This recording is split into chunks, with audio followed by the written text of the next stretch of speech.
Thank you. We are back on the record. State of Idaho versus Bryan C. Kohberger, CR 2922-2805. A little echo there. Mr. Kohberger is still back in the courtroom. Ms. Taylor is representing him, also with Mr. Logston, excuse me. And I have Mr. Thompson, Latah County Prosecuting Attorney, representing the state, and with him is Brad Rudley, also of the Latah County Prosecutor's Office. So, I'm sorry? Yes, and Mr. Gray. Okay, thank you, Mr. Gray. I was going to get to that because I was going to go in a list with the media, Associated Press et al. Is Ms. Olson here? Or is she on Zoom? No, maybe not. Is there a lawyer representing Associated Press et al.? Judge, there's a gentleman trying to talk to you, but he's muted. Oh, Mr. Carone, you are muted. Well, now I can't hear you. Maybe it's my problem. Barely. Yeah. Your Honor, I believe the screen is muted. Okay. Yeah, let's open it up. Okay. Say something, Mr. Carone. Up, still, I don't know.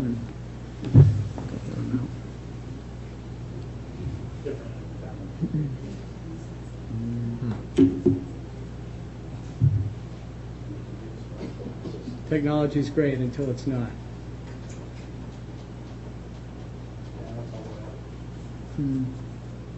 Okay. Are your speakers all the way up, Mr. Carone?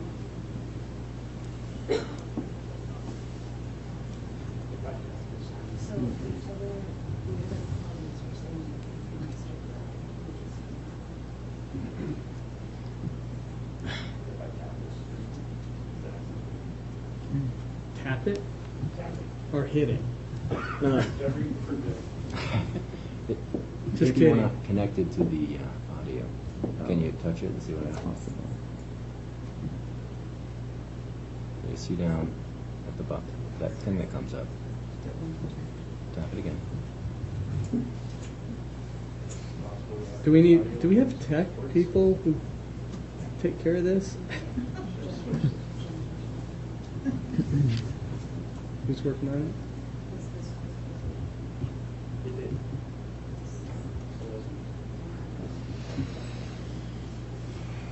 Might have him call in. Yeah, that might be what we need to do. Thank you, Mr. Gray. Yeah, we're having trouble, Mr. Carone. I don't know if somebody is trying to fix that.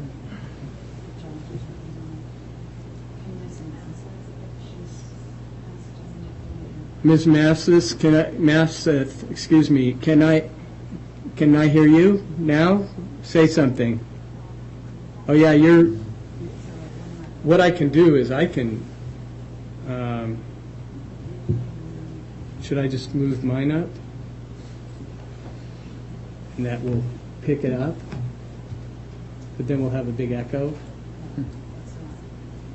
Obviously, I am not very skilled at such things.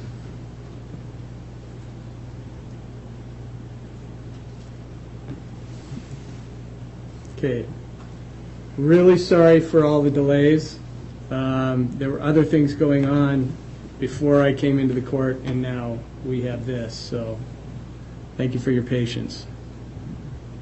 Okay, while we're waiting for that, I'm going to recognize Mr. Gray, who's representing the Gonsalves family. My plan was to go through the variety of motions that each representative has, starting with the Associated Press, then going to the Gonsalves family, and then to the party's counsel, and we'll see where we go. But we're not going to have an 11 o'clock because we're just going to take care of all the scheduling issues now in this hearing. Okay. Thank you, Your Honor. Thank you.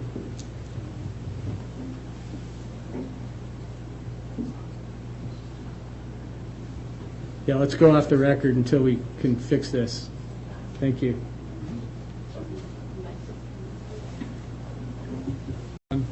Back on the record, State versus Bryan Kohberger, CR 29222805. I was explaining how the order and the scheduling conference might go, at least my plan. And so I'm going to start with you, Mr. Carone. Your clients have the motion to vacate the amended non-dissemination order filed May 1. Also, the motion to intervene filed May 1, same date. And now this case is in my hands, so I need to set a hearing. And I'm wondering how far out. I'd like to get some briefs, and this is a message to everybody before the hearing, including I want to hear arguments about whether or not there should be cameras in the courtroom in a high-profile case like this one. So, Mr. Carone, what looks good for you? And let me throw out, knowing that a lot of you were prepared to be here the week of June 26, that might make sense. But I'll hear from you. Mr. Carone?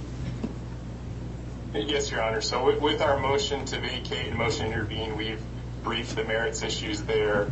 I think as the court's aware, we also briefed those issues before the Idaho Supreme Court. So I would think we could be ready to move pretty quickly.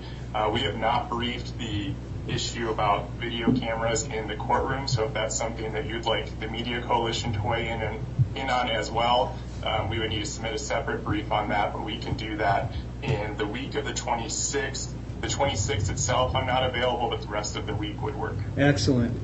And I'll tell you, the reason that I'm bringing up cameras in the courtroom is because if I address that issue and I haven't let you all know that that might be an issue, then I'm going to get a lot of grief for not allowing you to brief that issue. So that's why I'm giving you an advance notice on that. How do you feel about the afternoon of June 27? Given what's happening just quite recently, we might want to do that in person. I'm willing to do it remotely, but then we have to, there are a lot of different interests and different people who want to weigh in on that, so it might be better to be in person. But does that work for you, say, starting at 1:30, June 27, Mr. Carone? Yes, Your Honor, that works for me, and Ms. Olson and myself can both come in person. We would have been there today in person, but we found out about the in-person option on Friday, so I apologize for using Zoom today, but we can certainly be there in person. If the court's anticipating hearing from witnesses that day to hold an evidentiary hearing, there may be some witnesses that would want to appear via Zoom if that's okay with the court, but I'm not sure if that's even something you're contemplating, but I'm just flagging it in case you are. Well, let me put it this way. It's your motion and others' motions, and one of the complaints that I've seen in the briefing is that there's no evidence in the case supporting any of it. You know, we're all kind of moving forward on supposition, I guess, and some of it is obvious, but I think that would be wise. I suppose you could just file declarations, and that's what's been doing that. How that's been going. I might, if we're going to have a lot of testimony, I might want to move this back to 10 a.m. just to make sure that we have enough time to get things finished that day. Would that work for you? Sure. So our position on the evidentiary issue is, I think your summary was correct, that we don't believe that there is an adequate factual record at this point. Given that it is our motion and it's based on the record that existed when the order was issued, procedurally, I'm not really sure there is an opportunity for additional evidence to be put forth. I only brought that up because I saw in Mr. Kohberger's opposition to our motion for reconsideration that there was a mention of an expert witness. If that evidence was going to come forward or other evidence, we of course would want the opportunity to cross-examine that individual or whatever individuals might be testifying. But as things currently stand, for the record as it exists and the evidence that the Media Coalition intends to put forward, we included a declaration with our motion. I'm not sure there's really a need for us to put on additional evidence, but if that's something the court was going to hear from the state or Mr. Kohberger, then I just wanted to bring that to the court's attention. Thank you, Mr. Corona. Of course, you'd have the opportunity to cross-examine any witness. All right. Well, we'll stay at 1:30 then. So Okay. now, Mr. Gray. So I'm thinking that maybe we should keep these things together and do them the same day if that works for you and your clients. Well, Your Honor, I see the issues very clearly different from the AP's motion versus my motion. I think their motion is more of a getting rid of the non-dissemination order, the gag order. My motion is a motion to amend and or clarify some of the issues in the gag order. They have a lot of constitutional different issues that we have. I have some issues that I think are very separate. So I would request a hearing on my own much sooner. I think the court's aware I filed this motion in February on this case, and there was a massive delay based on the fact that the previous judge, Judge Marshall, was waiting for the Supreme Court to get some clarification regarding the AP's motion that she filed at the Supreme Court. So I'm ready to go when the court's ready to go, but I think our issues are very, very different than that of the AP's motion on this case. So I would request a hearing much sooner I can do it by the end of this week. All right. Well, and I recognize this was all pretty short notice for everybody, and I don't know if let me go back. Let me go to Mr. Rudley and then Mr. Logsdon, because they're going to weigh in on that motion as well, I'm assuming. I'm thinking about maybe June 9th would be the soonest I could do this, but let me go to you, Mr. Logsdon. Your Honor, we'd be ready to go and would expect to put on an evidentiary presentation for that week of the 26th. To the extent that Mr. Gray wants to have his motion heard ahead of time, and just based on what I've read in it, I mean, obviously, if the court were to agree with some of the things that he says, Into the mic, I guess. Sorry. Obviously, if the court were to agree with some of the things that he says and winds up amending the order, that could change everything for everybody else. So to some extent, I think it actually is probably better to do them all at the same time, just so the court isn't in piecemeal changing what we're all arguing about. But I would be ready for the 9th if the court chose to do it that way. No judge likes to do things piecemeal. But I also understand that Mr. Gray and his clients have been waiting for a long time now. It's not anybody's fault. It's just how that came down, because the Associated Press et al. Went straight to the Supreme Court in February, early February, and that would trigger a delay, which it did, and it was important, I think, for Judge Marshall to get the direction from the Idaho Supreme Court before we start, chipping away at each order. So I don't know if would you be, I mean, I'm okay setting it for June 9th, Mr. Gray, but you may have some testimony happening. You may want to wait until you hear what everybody else is saying.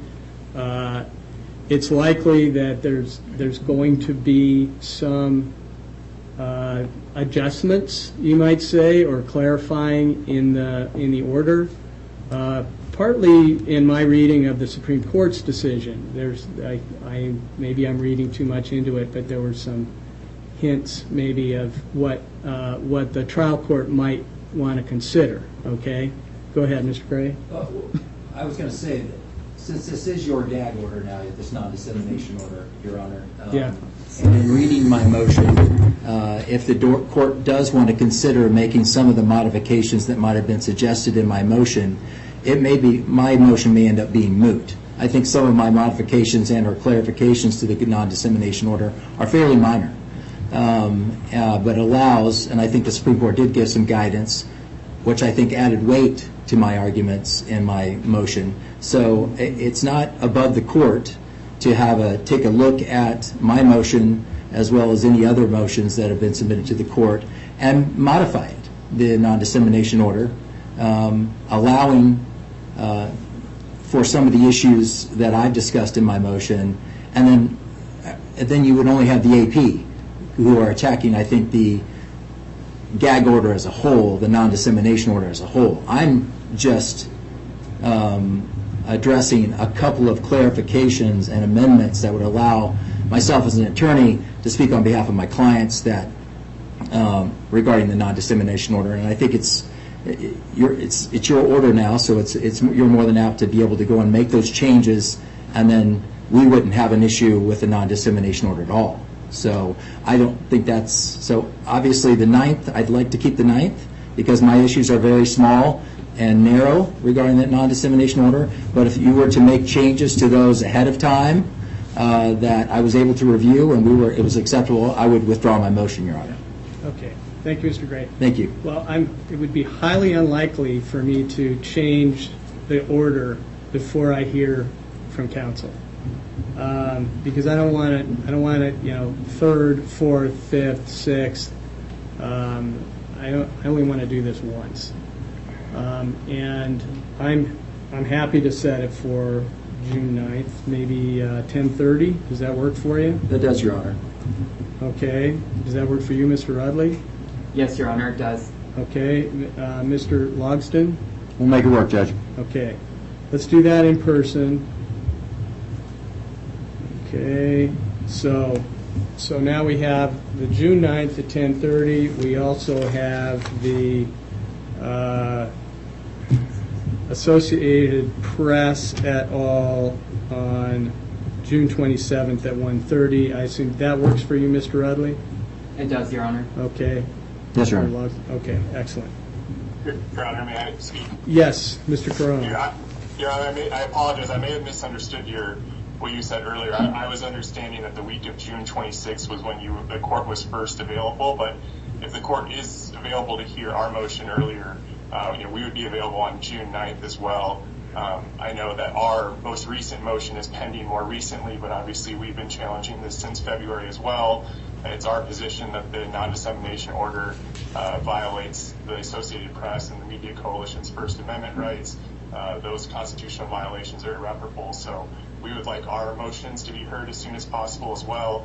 If I suggested otherwise by agreeing to the week of the 26th, that was simply because I misunderstood that was when the court was first available. Okay, thank you. Only one thing I'll say about that. Irreparable harm goes both ways.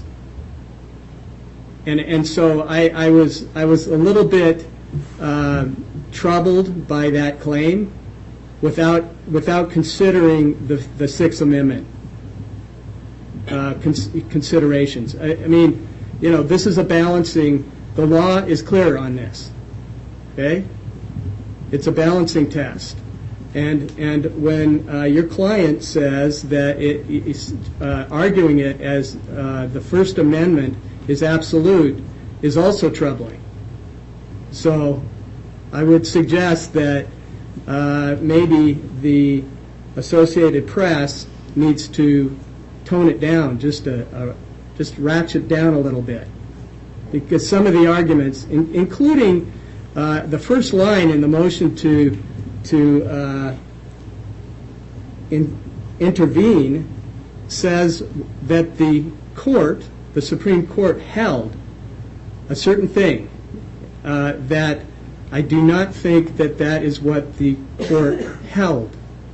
And you know the difference in a holding of an appellate court. So I just felt obligated to help you out a little bit in terms of what the Associated Press is asking for. And in the meantime, there's a lot of potential irreparable harm from media that is affecting a fair trial. So that is really concerning. This is a very high-profile case. So I'm happy to set this on June 9th, too. Okay, how about we set yours at 1:30, though, so we don't kind of push them all together. Does that work for you, Mr. Rudley? It does, Your Honor. Okay, does that work for you, Mr. Logston? Your Honor, I don't know if we'll have an evidentiary presentation ready by the 9th. That would be my only concern. We can certainly try, but Well, let's see, and if that doesn't work out for you, then we'll let you know. we'll talk about it. Okay, I just felt the obligation to talk about irreparable harm. Okay, there's a lot of interests here, Mr. Carone, and I think my job, my constitutional responsibility is to consider all of the potential irreparable harms, or all the injuries, or all the harms. So, I just want, maybe it's appropriate, I was just thinking, I just want to remind everybody, okay, on this particular issue, but all issues, at all times, that we all, okay, judges, lawyers, journalists, media generally, have constitutional responsibilities to both the First Amendment and the Sixth Amendment. And what I generally am seeing in the newspaper and the media is no discussion about the importance of the Sixth Amendment. It's just the First Amendment, which is very important. But here's the real reminder. The first sentence of the preamble of the Idaho Rules of Professional Conduct says that a lawyer, as a member of the legal profession, is a representative of clients, an officer of the legal system, and a public citizen having special responsibility for the quality of justice. We all have that responsibility. And sometimes we push in a hard way for our clients, and that's appropriate. But you have larger responsibilities at the same time. Okay, so we got a hearing 10:30. That's for the Gonzalez family with Mr. Gray. 1:30 is the Associated Press et al. With Mr. Carone. And I think that deals with all the pending motions. For you, Mr. Gray, you articulated what your motion is. So we've addressed that, correct? Thank you, Your Honor. Yes, Okay. yes, Your Honor. You're welcome. And Mr. Carone, those two issues that are still outliers on your clients, I think that's all we have, the motion to vacate the amended non-dissemination order and the motion to intervene. Anything else that we need to address for your clients? Mr. Carone? No, Your Honor, unless you mentioned the broadcasting issue as well. I'm not sure if you're going to set a separate briefing schedule for that. Obviously, for the motions, they'll follow the briefing schedule. Since we haven't followed that yet, I just didn't know Yes. when exactly you wanted that briefing. I'm going to send a briefing schedule out for everybody. And now, okay, if we're going to do it on June 9th, you don't have very much time to do those briefs. So that's why I was thinking it made a lot more sense to do it at the end of June. But if you all think you're ready to do that, I'm willing to hear it. But I want those briefs. We'll say by June 2nd. Response briefs will be due by June 6th, and any reply briefs due by June 8th. So that's going to be rapid briefing. I'm just trying to accommodate everybody, okay? I got a lot of interests floating around on these issues. Without forgetting Mr. Kohberger, who's primary in this case right now. All right, so let's move to, and I mean, anybody who's here for Associated Press or Gonzalez family can be excused if you'd like. You're also happy to have you stay. No problem. Thank you, Your Honor. Okay. Thank you, Mr. Gray. Thank you, Your Honor. Okay. Thank you, Mr. Carone. All right. So what we have now between the parties is motion to compel, which we're moving out. That was kind of a on and off hearing.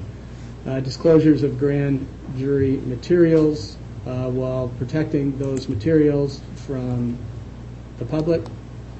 Extension time to file pre-trial motions after receiving materials from grand jury. I believe those are the motions that we have outstanding. Is this, are you arguing these or scheduling these, Ms. Taylor? Your Honor, we can schedule all of those hearings. Okay, when do you want me to do this? Your Honor, I think that if the court has June 26th, we could do that. We will be ready to address that round of motions on June 26th. Excellent.